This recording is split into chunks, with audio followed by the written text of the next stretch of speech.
Welcome. This is Jets Post Game Live. I'm Brian Custer.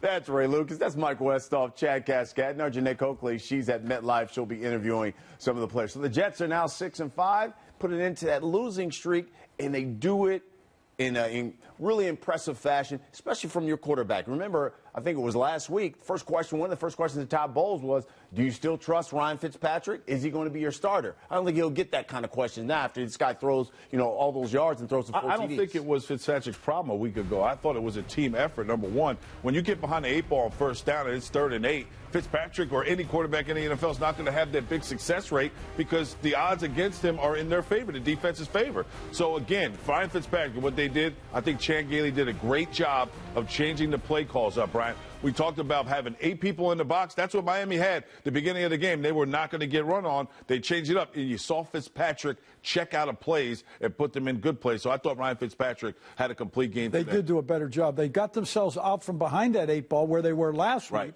And all of a sudden, last week they're going against Houston last week, who's got the #1 defense on 3rd down.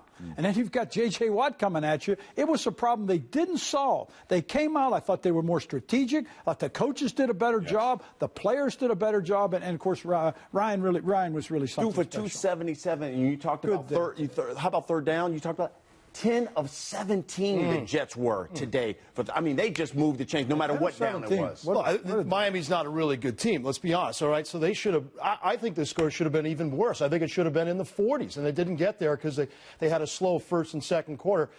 These defensive backs had a hard time. And look, give the receivers a ton of credit. They caught balls today. It's amazing when you catch balls and all of a sudden, instead of 3rd and long, it's 1st and 10. And look, Devin Smith, good job. He's on the map. Everybody's excited about it. So they played better today. The receivers caught the ball. They got open.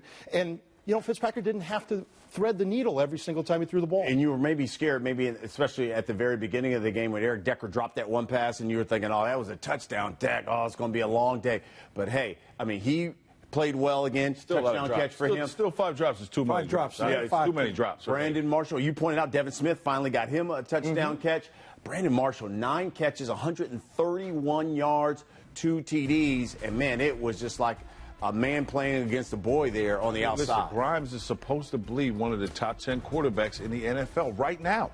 He gets paid like he's a top, 10 cornerbacks in the NFL, and Brandon Marshall made him look average. You want to know the reason why? Is because Brandon Marshall's more physical at the point of attack. You try to press Brandon Marshall against a guy who's smaller than him, it's a losing effort. So even when they backed up, he used his body to put himself between the ball and the defender, and he caught almost every single ball. This is the Brandon Marshall. This is what he brings to the table. It just has to be consistent now going forward. And he had the throws to go with it. Ray, you're an ex-quarterback, and looking at today with Ryan, how many bad throws did you see today? None. I agree with you. None. I think this is one of his really most precise days. He had the mismatch against Grimes, but he threw where Grimes isn't going to get it. Unless they brought out a little step ladder and let him climb up. He couldn't do it. It couldn't happen.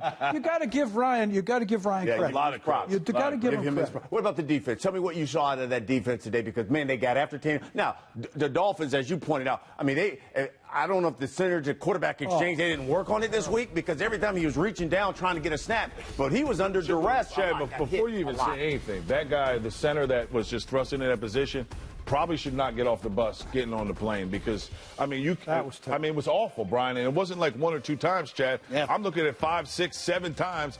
Tannehill has to go down to his ankles, catch the football, then come back up and find somebody open. I saw it like 3 times in the last drive. He threw it 58 times. They only had 12 yards rushing, so he had no running game. Threw it 58 times. They came out with a different personnel group. They had a lot of 4-3 fronts with 3-4 personnel. They put Sheldon Richardson on the weak side. They brought him off the corner. Then they mixed the linebackers up a little bit, so they didn't have Davis in coverage all the time. They had Henderson, and sometimes they had Catapano. So it looked different this time. It looked like they were playing a 4-3 defense with 3-4 personnel. And I like the pressure they got on the outside. It's amazing when you get that outside pressure from the linebackers, those DNs. All of a sudden, you got a guy like Mo Wilkerson who can make one quick move and boom, sack. So I thought the defense did a nice job of different personnel today, different play call, and that's why I think you saw what you saw today. And when you get that pressure up front, especially when you don't have a guy like Revis on the outside, it sure makes that secondary so much better. And Marcus Williams in for Revis, very beginning, he gets a pick. Yeah. You know, and unfortunately, he hurts his knee, but, you know, he played and did what he was supposed to do in that second. Took risks. Yeah. He took risks. The secondary took risks today, which is something that we haven't seen today. I mean, Cromartie gets beat at the end of the game, you know, but he's not going to tackle. So if you throw out Cromartie, but I thought the defense as a whole, the front seven said, listen, we're going to give you the same recipe that the Jets been getting. You're not going to run the football against us, and Tannehill is going to have to beat us through the air, and they're not good enough at the wide receiver. How many balls did Stills drop? I mean, the fact that he's getting a check, he should probably give his check back after this week. I mean, he must have dropped 5 balls because, I mean, in reality, so Tannehill, you ask him to drop back that many times. He didn't have the protection. He didn't have the guys catching the rock for him. It was a no-win situation.